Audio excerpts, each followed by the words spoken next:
Assalamualaikum warahmatullahi wabarakatuh. Di sini saya akan menjelaskan etika berprofesi, pondasi integritas dan kepercayaan.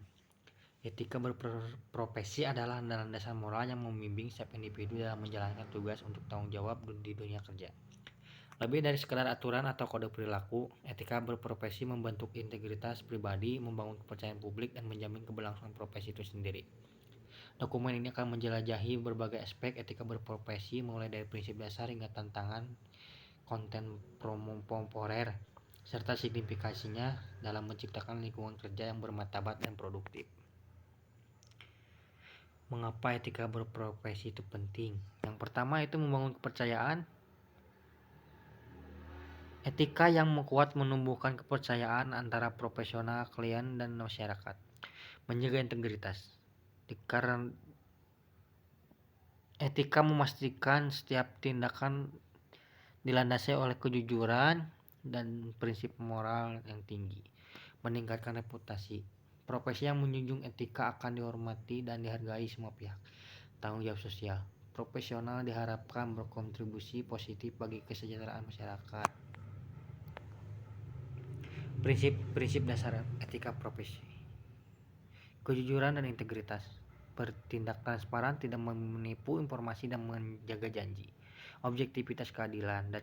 Mengambil keputusan berdasarkan fakta tanpa bias pribadi atau tekanan eksternal. Kompetensi profesional.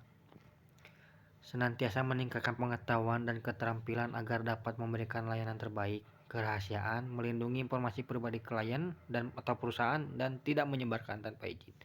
Tanggung jawab, menjalankan tugas dengan penuh dedikasi dan siap menanggung konsekuensi atas tindakan. Dilema etika dalam profesi. Dalam menjalankan profesi seringkali kita dihadapkan pada situasi yang membingungkan di mana pilihannya tidak selalu hitam dan putih. Dilema etika adalah konflik antara dua atau lebih prinsip moral yang sama-sama penting, sehingga sulit menentukan mana yang harus diprioritaskan. Mengidentifikasi dan menyelesaikan dilema ini memerlukan pertimbangan yang matang dan pemahaman yang mendalam tentang nilai etika. Yang pertama, konflik kepentingan. Situasi di mana kepentingan pribadi bertabrakan dengan kepentingan profesional.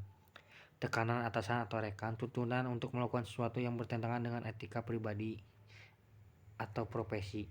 Kerahasiaan atau pengungkapan versus pengungkapan. Kewajiban menjaga perasaan versus kewajiban untuk melindungi pihak lain. Kode etik profesi.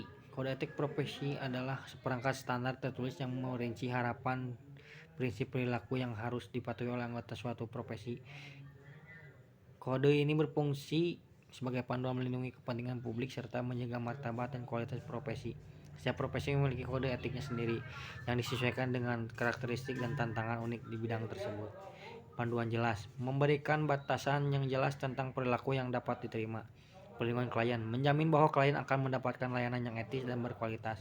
Akuntabilitas, menetapkan mekanisme untuk menindaklanjuti pelanggaran etika. Pengembangan profesi, mendorong anggota untuk terus belajar dan beradaptasi.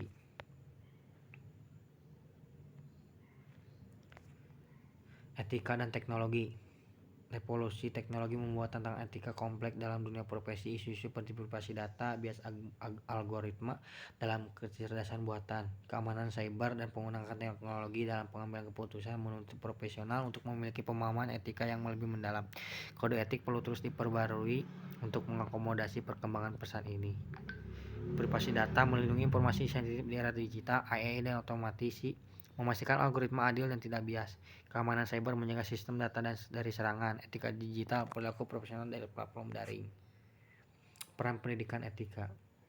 Pendidikan etika berprofesi adalah investasi krusial.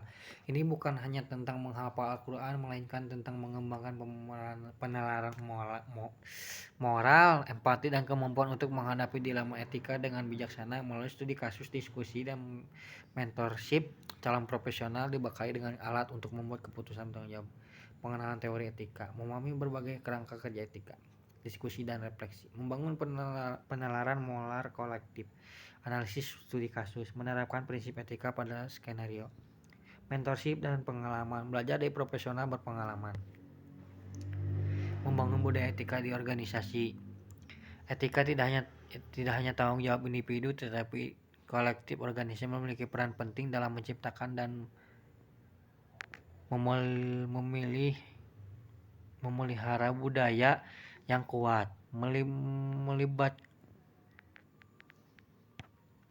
melibatkan lebih dari sekedar memiliki kode etik. Ini tentang bagaimana nilai etika diintegrasikan ke dalam setiap aspek operasional dan keputusan perusahaan.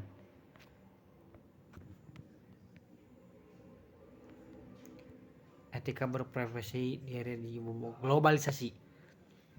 Dalam dunia yang semakin terhubung, profesional yang sering berinteraksi dengan rekan kerja, klien, dan pemangku kepentingan dari berbagai latar belakang budaya. Hal ini memperkenalkan lapisan kompleksi yang baru pada etika berprofesi. Pemahaman akan perbedaan berbudaya, standar etika internasional, dan dampak global dan dari keputusan lokal menjadi sangat penting. Perbedaan budaya, memahami norma dan nilai yang beragam, standar internasional, mengikuti kode etik hukum global, komunikasi antar budaya, membangun jembatan pengertian, dampak global, menyadari efek keputusan pada skala dunia. Kesimpulan, masa depan etika profesional. Etika berprofesi bukan sekadar konsep statis, melainkan dinamis yang terus berkembang seiring perubahan zaman. Di masa depan, dengan semakin kompleksnya dunia kerja dan tantangan global, peran etika akan semakin vital. Profesional yang beretika adalah aset berharga yang mampu membawa perubahan positif, membangun masyarakat yang lebih adil, memastikan keberlanjutan profesi untuk generasi mendatang. Yang pertama, adaptasi berkelanjutan, yang pasti bertanggung jawab, prioritas keberlanjutan, kemudian etis. Sekian dari saya. Wassalamualaikum warahmatullahi wabarakatuh.